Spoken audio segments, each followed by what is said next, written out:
फौज के मकबूल तरीन सिपाही सालार जनरल राहील शरीफ की अलविदाई मुलाकातें शुरू। एक्सटेंशन की अफवाहें दम तोड़ गईं। कौन होगा नया आर्मी चीफ? सबकी नजरें वजीर आजम पर। कौम के फखर डॉक्टर अब्दुल सलाम नोबेल इनाम याफ्ता साइंसदान की आज 20वीं बरसी। कभी आइस बकेट तो कभी मैनेगन चैलेंज, लेकिन अब किस चैलेंज की है बारी? अस्सलाम वालेकुम and welcome to news wise. मैं हूं अंबर शमसी। ठीक 8 रोज बाद नए आर्मी चीफ ओहदा संभाल लेंगे। पाकिस्तान की बड़ी फौज के सरबराह जो एक्सटेंशन ना लें, जो फील्ड मार्शल ना बने, यही अस्करी और सिविल इदारों को मजबूत करेगा और जनरल राहील शरीफ की प्रोफेशनलिज्म का आकाश है। लेकिन पाकिस्तान के कमज़ोर पावर स्ट्रक्चर की तरफ भी इशारा है जो अदम तवाज़ुन का शिकार है। जनरल राहील शरीफ की विरासत और नए चीफ के लिए चैलेंजेस क्या होंगे, इस पर बात होगी आगे चलकर। लेकिन डॉक्टर अब्दुल सलाम की पैदाइश झंग की थी और इंतकाल 20 रोज कबल बरतानिया के शहर ऑक्सफोर्ड में आज हुआ। पाकिस्तान के पहले नोबेल प्राइज़ इनाम याफ्ता शख्सियत जिनका दुनिया भर के साइंस के हलकों में भी चर्चा है, वो मुल्क बदरी पर क्यों मजबूर हुए, उनकी क्या क्या कामयाबियाँ थीं और तहकीक क्या थी जिनका असर आज भी महसूस होता है। तफसील प्रोग्राम में आगे चलकर, लेकिन शुरू करते हैं टॉप स्टोरी से। जनरल राहील शरीफ जो कि पाक फ़ौज के हालिया तारीख़ के मारूफ तरीन सरबराह जनरल राहील शरीफ ने अपनी रिटायरमेंट से कबल अलविदाई मुलाकातें शुरू कर दी हैं, जिसका बाज़ाब्ता ऐलान ISPR के ने आज किया था। देखते हैं तफसील कुछ इस रिपोर्ट में।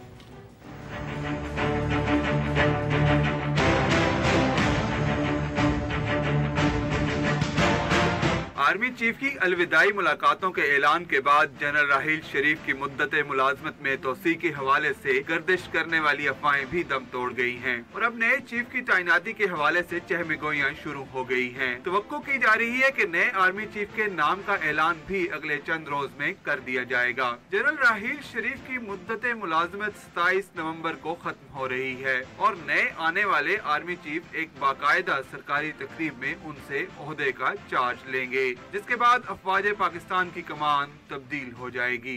पाक फौज के मतवक्को नए सरबराह के तौर पर 4 सीनियर तरीन जर्नलों का नाम लिया जा रहा है, जिनमें लेफ्टिनेंट जनरल जुबैर हयात सर फहरिस्त हैं। इस वक्त core commander Multan lieutenant general Ishfaq Nadeem दूसरे नंबर पर हैं, जबकि कोर कमांडर बहावलपुर जावेद इकबाल रमदे तीसरे नंबर पर हैं। पाक फौज के मौजूदा inspector general training and evaluation lieutenant general Qamar Bajwa seniority list में चौथे नंबर पर हैं। वजीर दिफा ख्वाजा आसिफ का कहना है कि नए आर्मी चीफ की नामजदगी फौज और हुकूमत मुशावरत से करेगी।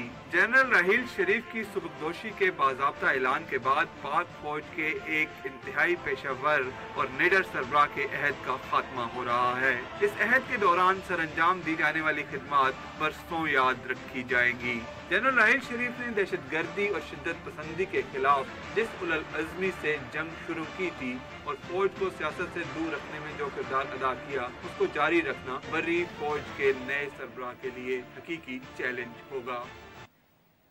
तारीख जनरल राहील शरीफ को किस तरह से देखेगी और आगे नए आर्मी चीफ के क्या चैलेंजेस होंगे, इस पर बात करने के लिए मेरे साथ स्टूडियो में मेहमान मौजूद है। तज्ज़ियाकार जाहिद हुसैन साहब, बहुत बहुत शुक्रिया आपको वक्त देने का, और लेफ्टिनेंट जनरल नईम खालिद लोधी साहब, बहुत बहुत शुक्रिया आपका भी।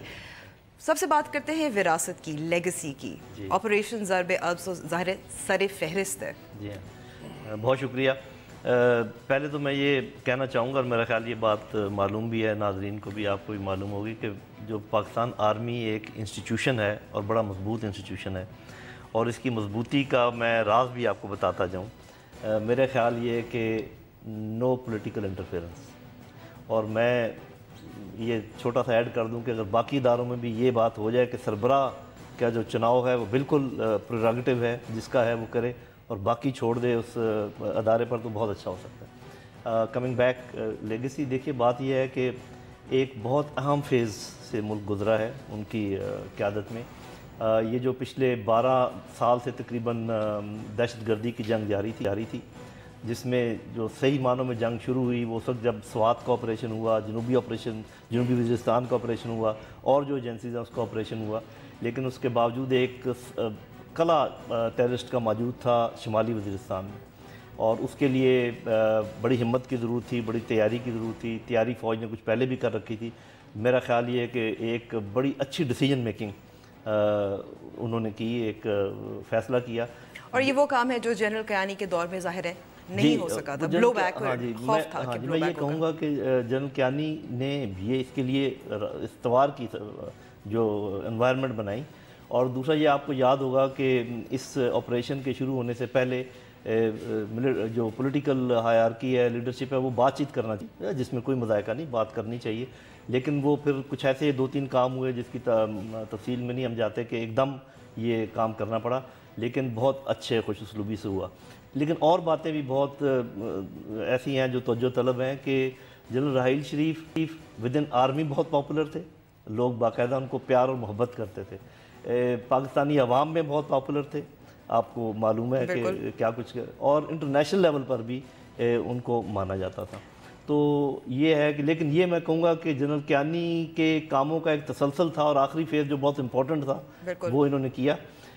جہاں تک فوج گو کہ ایک ادارہ ہے، لیکن یہ بھی میں مانتا ہوں کہ جو سربراہ ہے اس کا کریکٹر، اس کی پرسنالٹی کا اس کے اوپر اثر پڑتا ہے، یہ ایک نارمل بات ہے۔ نپولین نے کہا تھا کہ اگر شیر بھیڑوں کا سربراہ ہو تو وہ بہتر فوج ہے بجائے اس کے کہ ایک بھیڑ شیروں کا سربراہ ہو، تو اس لحاظ سے شیر آدمی تھا، اس میں کوئی شک نہیں، ہونا تو یہی چاہیے۔ تو میں نے مجھے یاد اس کے فوراً بعد جو ہے 1 ہفتے بعد ایک کانفرنس میں تھا کوئٹہ میں، تو جنرل راحیل شریف بھی تھے، تو میں ان کے پاس گیا اور میں نے ان سے یہی کہا کہ it was a wrong decision to announce it, not because کہ I want you to stay on, لیکن یہ تھا۔ تو وہ ایک یہ چیز تھی جس میں میں نے کیوں کیا یہ ضرور، ہاں، لیکن وہ اس کا جواب بھی تھا، جواب یہ تھا کہ جو ہے وہ ان تمام معاملات کو یا افواہیں اس کو ختم کرنا چاہتے۔ میں نے کہا اس سے اور افواہیں پھیلیں گی، اور یہی پھیلتی تھی کہ پھر لوگ یہ قیاس آرائی شروع کر دیتے کہ اب کون بنے گا۔ دیکھیں تو اس کو اس طرح سے ختم نہیں ہوتی، خیر وہ تو الگ مسئلہ ہے، لیکن ایک بات صحیح ہے کہ جو ہے مطلب جنرل راحیل نے ایک بہت اچھی لیگیسی چھوڑی ہے۔ میرا خیال یہ کہ وہ جو ہے ان کی پہلے سے جب انہوں نے جن کی اپوائنٹمنٹ اناؤنس ہوئی تھی تو انہوں نے ایک فیصلہ کیا تھا کہ کوئی لیگیسی چھوڑ کے جائیں گے، اور میرا خیال انہوں نے پورا کیا۔ اس لیگیسی کی بات شاید وہ نہیں کر رہے تھے جو کہ بعض ان کے پریڈیسیسرز کی لیگیسی تھی، ایک وہ بھی لیگیسی تھی۔ ان کا سب سے بڑی بات 2 چیزیں تھیں میں سمجھتا ہوں، کہ ایک تو ایک صلاحیت فیصلہ کرنے کی۔ میں ویسے تو صحیح بات ہے کہ جب ہم بات کرتے ہیں تو ایک انسٹیٹیوشن کی حیثیت سے بات کرتے ہیں، لیکن ایک جو کمانڈر ہوتا ہے اس کا بھی ایک بہت بڑا رول ہوتا ہے فیصلے میں، اور لیکن دونوں چیز آتی ہے کہ جو ہے اگر فرض کی انسٹیٹیوشن آپ کا مضبوط نہیں ہے تو آپ فیصلے کرتے رہیں اس کے غلط۔ تو ایک بات سب سے جو بنیادی چیز تھی کہ فیصلہ جو تھا وہ نارتھ وزیرستان کا تھا، لیکن ایک بات اس کے ساتھ یہ بھی بالکل صحیح ہے کہ جب ہم کسی کو ایک اچھا قدم تھا ان کا اور ایک فیصلہ کن تھا، لیکن اس کے لیے بالکل میں جنرل صاحب سے ایگری کرتا ہوں کہ اس کو آئسولیشن میں نہیں دیکھنا چاہیے، یعنی کہ اس سے پہلے مطلب جو اگر تیاریاں فرض کیجیے کہ وہ 5-6 سال سے جو ہو رہا تھا اگر وہ تسلسل سے نہیں ہوتا تو شاید نارتھ وزیرستان کی جو ہے فیصلہ کن جو ہے وہ نہیں ہو سکتی تھی۔ تو ایک چیز تو بہت ضروری ہے سمجھنے کی، لیکن ایک اور بات بھی آتی ہے کہ جو ہے یہ ساری باتیں کر رہے ہیں تو ہمیں یہ بھی سمجھنا چاہیے کہ ان چیزوں کو یقینی طور پہ بہت بڑا ان کے اوپر سہرا جاتا ہے، بہت کریڈٹ جاتی ہے، لیکن صرف اس کے ساتھ ہمیں یہ نہیں بھولنا چاہیے کہ یہ جو ہے جو لوگ رہے ہیں، جو کمانڈ پوزیشن میں رہے ہیں، جنہوں نے جو ہے اس چیز کو کامیاب کرنے میں ایک رحم رول کیا، تو ہم اس کو کمپلیٹلی نگیٹ نہیں کر سکتے۔ یہ ہماری تھوڑی سی ایک خصوصیت ہو جاتی ہے کہ سارا شخصیت کو ہم بہت کر لیتے ہیں، ضرور ہے شخصیت ان کا بھی ہے، لیکن اس کے بعد یہ بھی ہمیں کرنا چاہیے کہ بہت سارے ایسے کمانڈرز ہیں، پھر اس کے بعد آپ یہ دیکھیں کہ کتنی بڑی فوج کی تعداد، آفیسرز کی، ینگ آفیسرز کی جنہوں نے شہادت دی۔ اگر یہ ساری چیز نہ ہوتی تو شاید کوئی کتنا بھی اچھا کمانڈر ہوتا وہ شاید اس کا فیصلہ کن نہیں ہو سکتا۔ دوسری ایک اور بات بھی تھی، میرا اپنا تھوڑا سا جو ہم یہ زیادہ لے رہے ہیں لیگیسی کی، تھوڑی سی وہ بھی کر لینی چاہیے۔ میں سمجھتا ہوں کہ بعض اس میں یہ ہم زاہد صاحب اگر ہم بریک کے بعد آپ کا جو سیکنڈ پوائنٹ ہے اس پہ ہم جاتے ہیں، لیکن ابھی چھوٹا سا وقفہ لینا ہے۔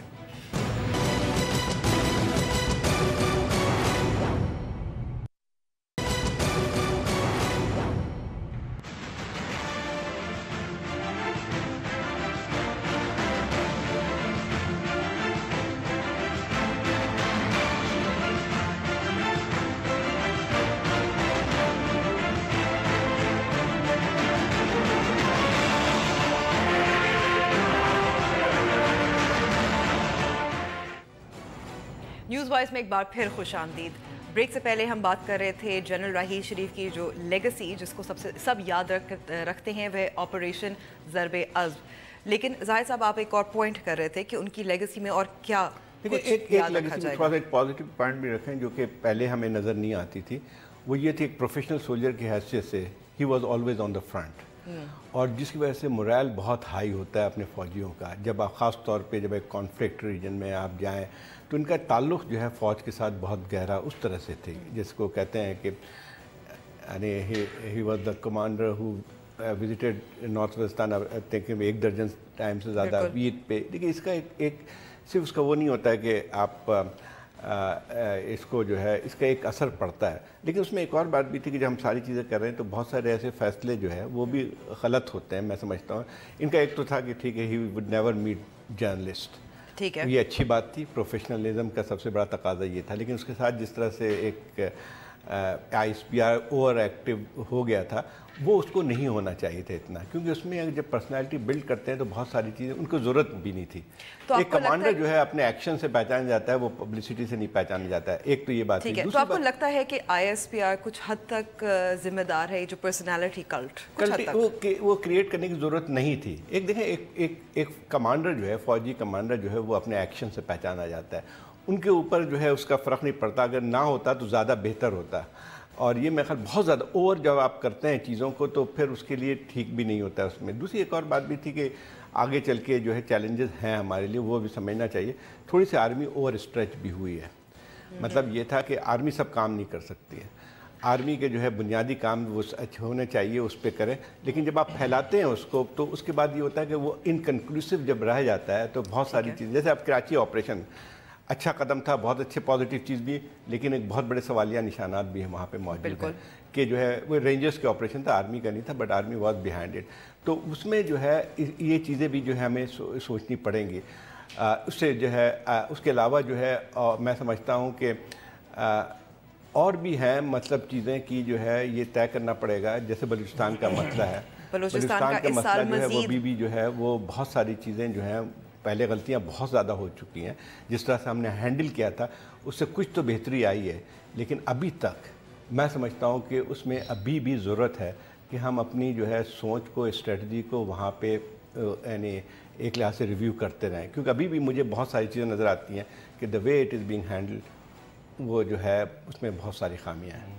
अगर आप इजाज़त दें तो पहले 2 एस्पेक्ट्स। बिल्कुल ज़रूर। एक तो बलूचिस्तान वाला, मैं समझता हूँ कि बलूचिस्तान एक अच्छी एग्जाम्पल है कि जहाँ पॉलिटिकल सेटअप और मिलिट्री सेटअप ने मिलकर एक बहुत अच्छा बैलेंस क्रिएट करके जिन लोगों के ख़िलाफ़ लाजमी कोई पावर इस्तेमाल करनी थी की गई, और जिन लोगों के साथ बातचीत करना चाहिए थी वो की गई। प्रॉब्लम ये होता है कि इस किस्म की सिचुएशन में अगर आप एक काम पर शुरू हो जाएं, सबको एक ही लाठी से आंकें, चाहे वो पॉलिटिकल साइड हो चाहे मिलिट्री साइड हो, फिर काम नहीं बनता। कुछ लोगों को वाकई आपको डील करना पड़ता है फिजिकली, कुछ लोगों के साथ आपको बातचीत। तो मेरा ख्याल ये एक अच्छा तरीका है। जहाँ तक कराची ऑपरेशन है, मेरा ख्याल ये पॉलिटिकल कंसेंसस के साथ रेंजर्स गए थे, और उसको तो मैं काफ़ी क्रेडिट इंटीरियर मिनिस्ट्री को भी देता हूँ क्योंकि रेंजर्स उनके अंडर हैं, लेकिन साफ ज़रा कि बैकिंग उनकी थी। और जब हालात ऐसे हों कि आपको ज़रूरत हो स्ट्रेच करने की, अगर ये स्ट्रेच है कि भी वहाँ भी बलूचिस्तान में भी काम किया, कराची में भी किया, तो वो तो ज़रूरत थी वक्त की। अगर स्ट्रेच से मुराद ये है कि वो इलाके जो आर्मी के प्रीव्यू में नहीं आते, वहाँ पर अगर कुछ किया है, तो मैं तो ये कहूँगा कि फ़ौज ने ये तो ज़रूर किया कि वो मशवरे देती रही मुख्तलिफ़ मौक़ों पर कि जैसे आप भी ऐसे कर लीजिए, ज़रा जल्दी कर लीजिए, ज़रा इफ़ेक्टिवली कर लीजिए। लेकिन जहाँ भी हुकूमत ने रोका, फ़ौज वहाँ रुक गई, और उसकी बहुत सारी मिसालें दी जा सकती हैं। हाँ जी, मिसाल के तौर पे मैं, अगर आप अभी आप थोड़ा सा तौक़ुफ़ कीजिएगा, नंबर 1 कि जो आपने डिफेंस मिनिस्टर अपॉइंट किए, उनका असेंबली के फ्लोर पे खड़े होकर आर्मी को तकरीबन गालियाँ देना सब ने देखा है, आर्मी ने कबूल किया। उसके बाद जब आपने कोर्ट्स बनाई, आर्मी के ना कोर्ट्स बनाने का मकसद ये था कि जितने लोग हमने पकड़े हुए स्वात के, जो हमें पता था कि हमने पकड़े हैं, उनका ट्रायल किया जाए। हुकूमत ने कहा कि नहीं जी हम बताएंगे किसका ट्रायल करना है। आर्मी ने कहा ठीक है। हुकूमत ने कहा कि जब आप फैसला कर भी देंगे तो सुप्रीम कोर्ट रिव्यू करेगी। बिल्कुल है, लीगल। आर्मी ने माना ठीक है। जब आप चाहते थे कराची का ऑपरेशन रोक देते थे, जब आप चाहते थे चला देते थे। फ़ौज ने कहा ठीक है, फ़ौज ने कहा आप ऑपरेशन को एक्सपेंड करें सिंध में क्योंकि लोग उधर भाग रहे हैं। पॉलिटिशियन ने कहा नहीं, आर्मी ने कहा ठीक है।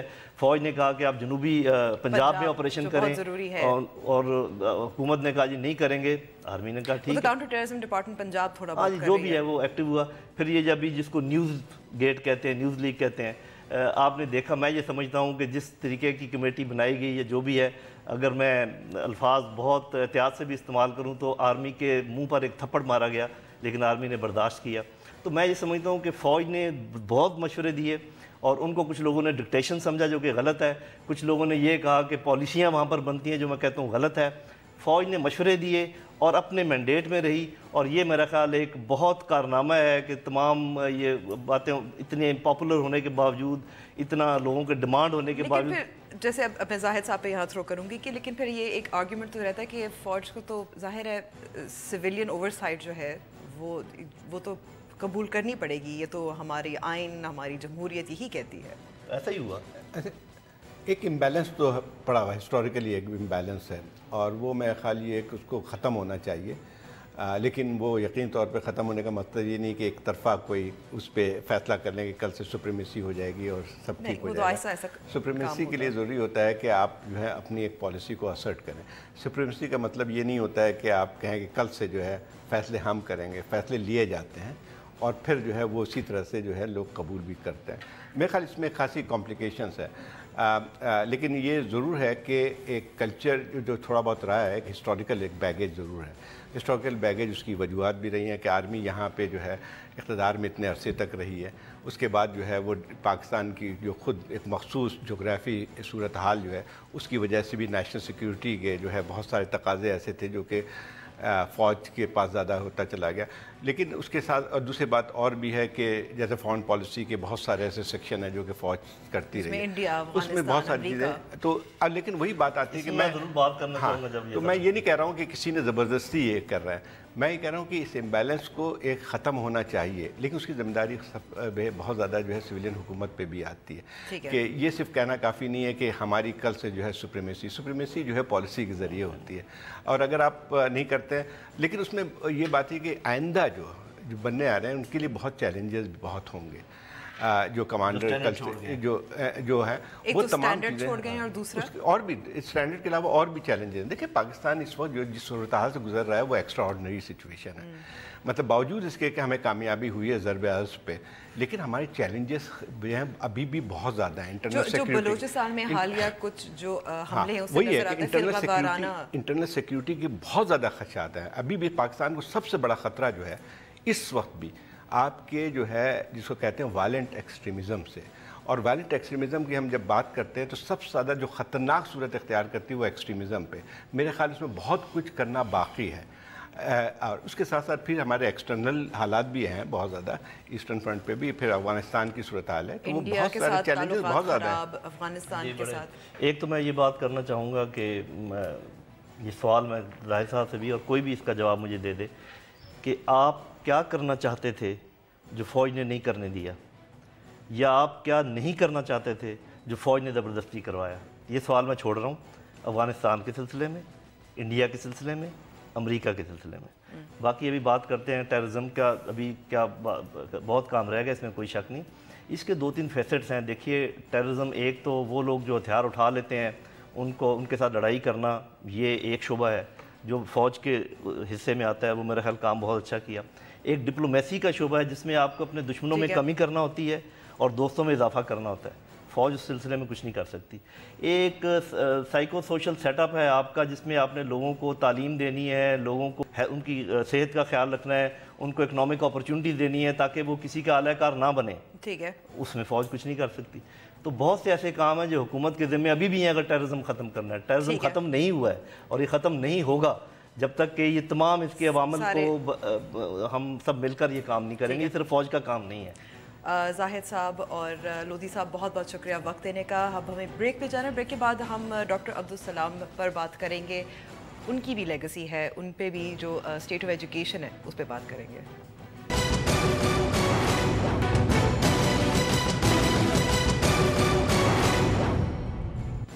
न्यूज़ वाइज में एक बार फिर खुशामदीद।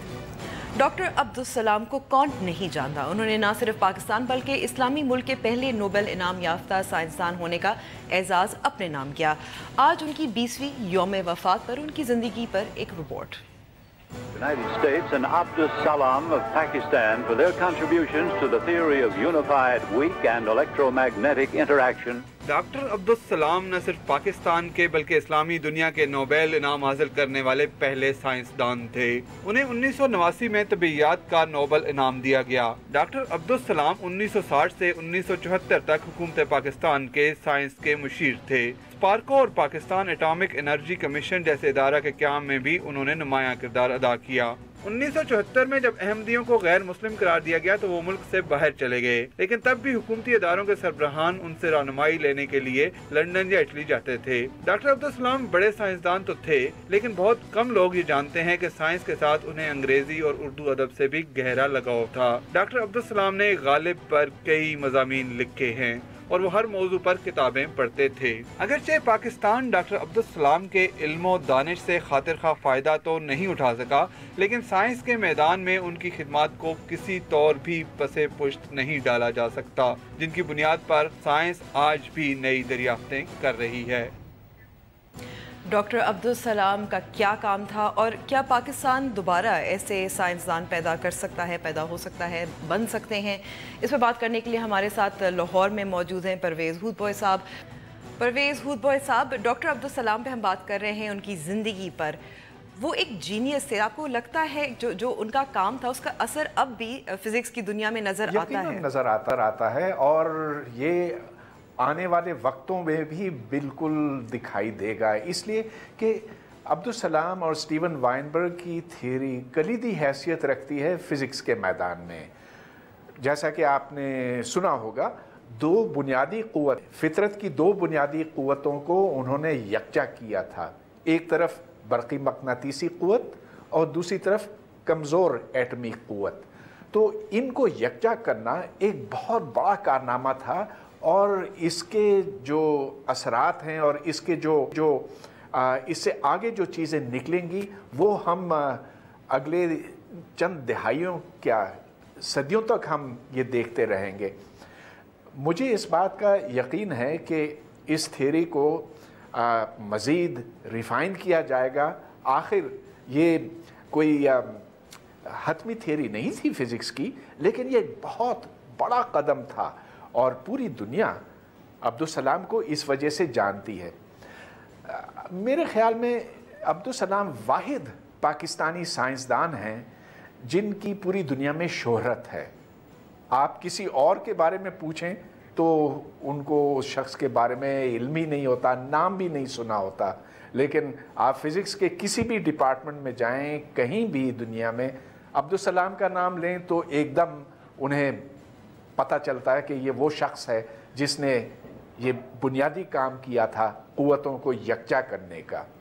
और ये जो हिग्स पार्टिकल जिसका आपने तज़किरा किया था, इसमें भी अब्दुल सलाम का बहुत बड़ा किरदार था।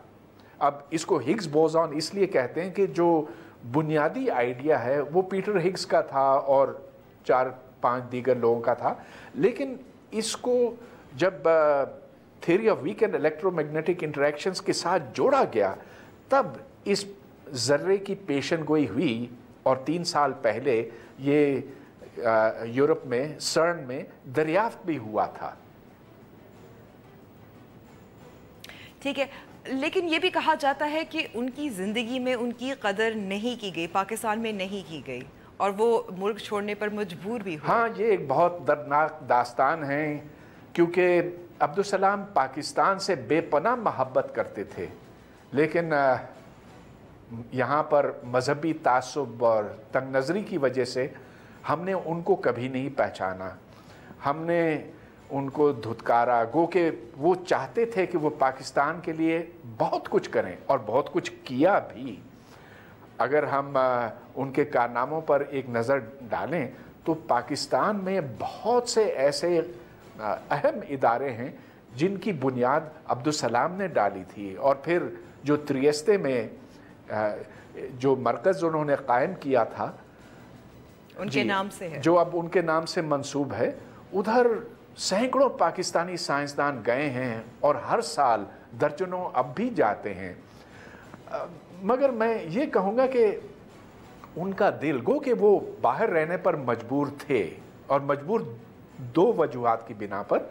एक तो ये कि वहाँ पर फिज़िक्स का काम बहुत बेहतर हो सकता है, वहाँ एक माहौल है पढ़ने लिखने का, तहकीक का, एक वजह ये थी। मगर दूसरी वजह ये कि अगर वो पाकिस्तान में रहते तो शायद उनकी जान भी महफूज न रहती, लिहाजा वो अपने आप को जिला वतन समझते। जी, जिला वतन समझते थे। बल्कि ये भी कहा जाता है कि कायद-ए-आज़म यूनिवर्सिटी में, मैं आपसे तस्दीक कर रही हूँ, वो लेक्चर करना चाहते थे लेकिन कुछ धमकियाँ मौसूल हो रही थी और इसी वजह से वो नहीं लेक्चर दे सके। ये एक बड़ा दर्दनाक वाक़या है, ये 81 का है। हमने उनको फ़िज़िक्स डिपार्टमेंट में मदऊ किया था और हम चाहते थे कि हम उनका लेक्चर करवाएं जिनसे बहुतों का फ़ायदा होता और जिससे एक इंस्पिरेशन मिलती बहुत से तलबा को और तालिबात को। लेकिन वहाँ कुछ ऐसे तंग नज़र असातिज़ा थे और कुछ तलबा भी, और उन्होंने ये कहा कि उन्होंने कहा कि हम इस शख्स को यहाँ पर नहीं आने देंगे। तो हमने उनके साथ बहुत जरा बहस की लेकिन वो माने नहीं, और चूँकि उनकी हिफाजत हम नहीं कर सकते थे, लिहाजा उनसे कहना पड़ा कि आप यहाँ नहीं, कहीं और पर, कहीं किसी और जगह अपने लेक्चर का इत्माम कराएं। और फिर हमने कहीं और किया भी था, लेकिन कायद-ए-आज़म यूनिवर्सिटी, जो आप समझ लीजिए कि उन्हीं की बनाई हुई है, इस तरह से मेरा मतलब फ़िज़िक्स डिपार्टमेंट उनका बहुत ममनून है, क्योंकि उनके शागिर्द रियाज़ुद्दीन ने इस डिपार्टमेंट की बुनियाद डाली थी, और ये वाहिद डिपार्टमेंट था उस ज़माने में जहां उनकी बात समझ में आती लोगों को, लेकिन वहां उनको आने नहीं दिया गया। लेकिन अब उनकी वफ़ात के बाद एक स्टैम्प भी इशू हुआ था, उनकी तस्वीर थी उस पर। वज़ीर आज़म नवाज़ शरीफ ने जब सर्न गए थे, स्विट्ज़रलैंड गए थे, उनका जिक्र भी किया था। तो मेरा ख्याल में अब चीज़ें क्या बदल गई हैं, अब तस्लीम किया जा रहा है, एक्नॉलेज किया जा रहा है, उनको जो इज़्ज़त देनी चाहिए थी अब दी जाने लगी है। काश के ऐसे होता, लेकिन मेरा ख्याल है कि ऐसा हुआ नहीं, अब तक तो ऐसे नहीं हुआ। यहाँ जो हमारे स्कूल के बच्चे बड़े पाकिस्तानी साइंसदानों के बारे में पढ़ते हैं, तो हाँ कभी कभी इनका जिक्र हो जाता है, लेकिन हकीकत यह है कि अब्दुल सलाम वाहिद पाकिस्तानी साइंसदान हैं जिसको दुनिया पहचानती है, और कोई नहीं है उनके अलावा। लिहाजा उनकी हैसियत औरों से बहुत बड़ी है, मगर इस बात को कबूल नहीं किया गया। अब एक और मिसाल मैं आपको देना चाहता हूँ। कायद-ए-आज़म यूनिवर्सिटी के कैंपस के ऊपर एक नेशनल सेंटर फॉर फिज़िक्स है, और हमने बहुत चाहा था कि वो Abdul Salam centre for physics बने। हमने हुकूमत से हमने उसको हुकूमत को ये रेकमेंड किया था, सिफारिशात हर तरफ से गई थी, मगर हुकूमत उस वक्त नहीं मानी। और मैं समझता हूँ कि आज भी अगर कोई ये पेशकश करे कि नेशनल सेंटर फॉर फिज़िक्स का नाम तब्दील कर दिया जाए तो उसकी बड़ी मुखालिफत होगी। हकीकत यह है कि हम अब भी तासुब और तंग नज़री में डूबे हुए हैं और अब्दुल सलाम को कबूल करने के लिए तैयार नहीं हैं। ठीक है, अब्दुल सलाम ज़ाहिर एक जीनियस थे, छोटे शहर से आए थे, मैथमेटिक्स में उनको बहुत क्या कहते हैं जानते, मतलब जीनियस थे ज़ाहिर है।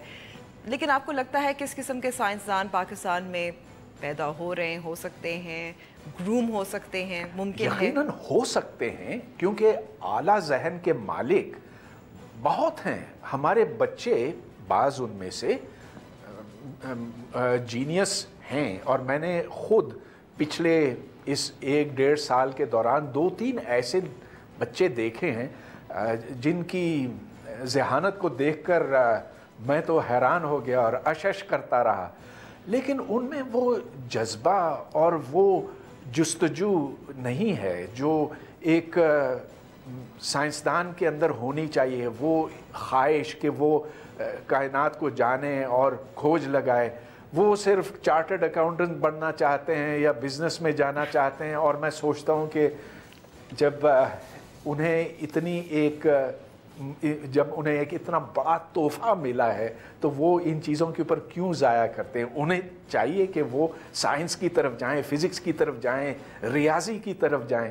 مگر افسوس سے کہنا پڑتا کہ وہ جذبہ ہمارے نوجوانوں میں نہیں، ہمارے بچوں میں نہیں. اور اس کی ایک بڑی وجہ یہ ہے کہ ہمارے اسکولوں میں جس طرح سے سائنس پڑھائی جاتی ہے وہ انتہائی خشک اور بے جان سی چیز ہے. اگر ہم نے سائنس اچھی طرح سے پڑھائی تو یقیناً ایسے ذہین بچے عبدالسلام جیسے بن سکتے ہیں.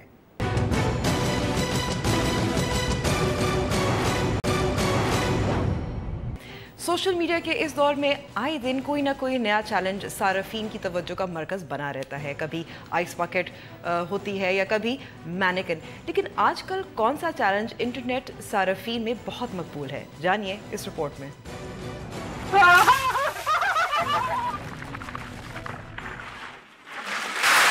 جب آئس بکٹ چیلنج نے انٹرنیٹ پر دھوم مچائی تو ہر خاص و عام نے ٹھنڈے پانی کی بالٹی اٹھائی اور اپنے سر پر انڈیل دی اور ساتھ ہی ایک اور شخص کو اس چیلنج کو کرنے کے لیے نامزد کر ڈالا.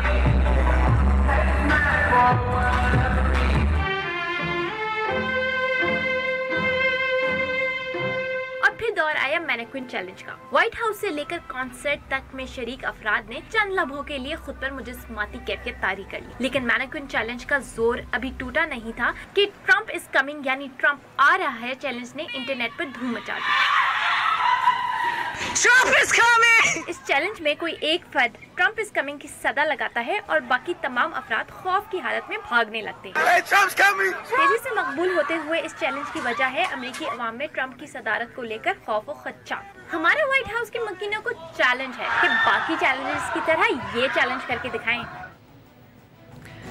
ٹرمپ از کمنگ والے چیلنج سے پہلے ہم ڈاکٹر عبدالسلام پہ بات کر رہے تھے، لیکن ایک اور پاکستانی معروف شخصیت، ان کا انتقال ہو چکا ہے. ملک کے معروف کو پہما حسن ستپارہ آج کینسر کے باعث انتقال کر گئے ہیں. حسن ستپارہ پاکستان کے پہلے کو پہما تھے جنہوں نے ماؤنٹ ایوریسٹ سمیت 8000 میٹر سے زائد بلند 6 چوٹیوں کو سر کیا. نیوز وائز کا ان کو خراج عقیدت دیکھیے اور ہمیں اجازت دیجیے. اگر کوئی کامنٹ کرنا چاہیں تو ہمارا فیس بک پیج اور ٹویٹر ہینڈل موجود ہے. مجھے اجازت دیجیے. خدا حافظ.